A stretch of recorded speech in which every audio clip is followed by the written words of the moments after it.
अस्सलामु अलैकुम वरहमतुल्लाहि वबरकातुहू। मोहतरम सामीन, नाज़रीन, कैसे हैं? अल्लाह आपको दुनिया आखिरत की इज़्ज़तें दे। सर्दियों का मौसम शुरू है।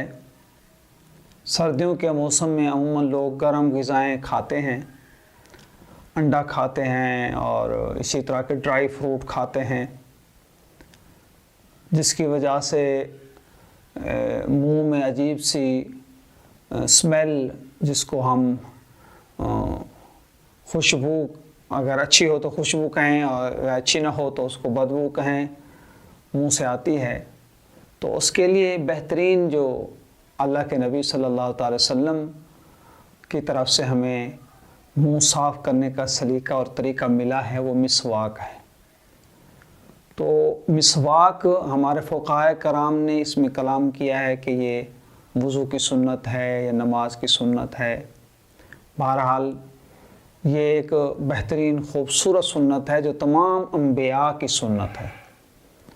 और ये वज़ू के अलावा अरब लोग तो हर खाना खाने के बाद भी मिसवाक कर रहे होते हैं, वज़ू के बग़ैर। नमाज से पहले मिसवाक कर रहे होते हैं, ऐसे चलते हुए मिसवाक कर रहे होते हैं। तो ये मिसवाक करना इतना महबूब अमल है।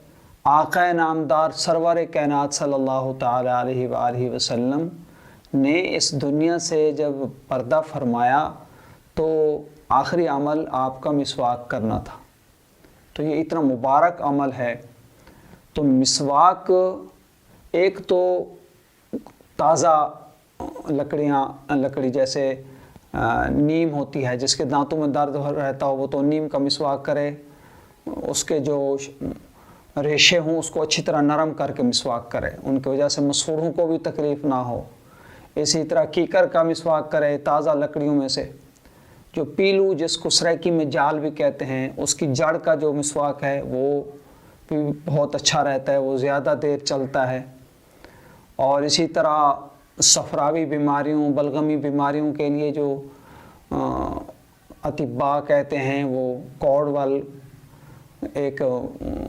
कौड़वल का तुम्मा एक बैल होती है, उसकी जो जड़ होती है उसका भी मिसवाक जो है वो तजवीज़ फरमाते हैं। तो मिसवाक एक बालिश्त का हो उसकी जो, और मोटाई जो है वो उंगली शहादत की मोटाई की जितनी मोटाई हो और एक बालिश्त का हो। और इस्तेमाल होते होते, जैसे ये हमारी छोटी उंगली होती है, इस साइज़ का जब हो जाए तो उसको फेंक देना चाहिए। छोटी उंगली से छोटे साइज़ का या इस साइज़ का जो मिसवाक हो जाता है फिर उसे करना जो है वो मकरूह है। तो मिसवाक मुंह में खुशबू भी पैदा करता है, दांतों की हिफाजत भी करता है, जो मुंह में अजीब सी स्मेल पैदा हो जाती है इसको भी ख़त्म करता है। हुज़ूर सल्लल्लाहु अलैहि वसल्लम की और तमाम अंबिया की सुन्नत मुबारका भी है। और अल्लाह जल्ल जलालहू को मिसवाक जो है वो बहुत पसंद है, मोमिन का मिसवाक करना। और मिसवाक का जो सबसे यानी 70 फ़ायदे हज़रात ने लिखे हैं मिसवाक के, और सबसे छोटा फ़ायदा जो मिसवाक करने का लिखा है वो है कि जब हम अल्लाह की बारगाह में पेश हो रहे होंगे, नज़ा का आलम होगा, इज़राइल अलैहिस्सलाम हमारे सर पे खड़े होंगे, तो उस वक़्त हमारी ज़ुबान पर अल्लाह जल्ल जलालहू इस मिसवाक करने की बरकत से हमारी ज़ुबानों पर कलमा शरीफ ला इलाहा इल्लल्लाह मुहम्मद रसूलुल्लाह जारी फरमा देंगे। और जिसका आखिरी कलाम ला इलाहा इल्लल्लाह हो तो उसकी बख्शिश में कोई शक नहीं। अल्लाह पाक हम सब को मिसवाक के साथ मोहब्बत और पाबंदी के साथ हर वज़ू मिसवाक के साथ करने की तौफ़ीक नसीब फरमाएँ। बहुत